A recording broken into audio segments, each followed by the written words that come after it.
In this video, I'm going to show you how to clear cache on Twitter. That is quite simple and easy to do, so let's begin. And first, open up Twitter app and then right there hit at your profile picture. Then tap on Settings and Support. Next, Settings and Privacy.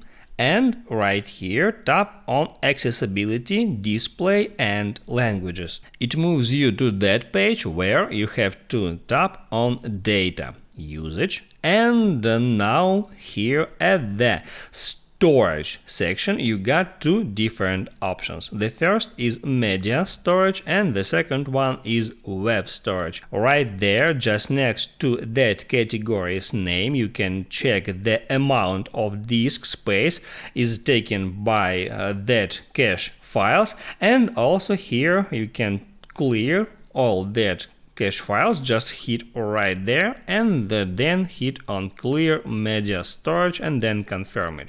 I have just cleared media storage cache, and now in the same way I can clear web storage cache in that simple way. That's how it works. If this video helped you out, don't forget to like and subscribe.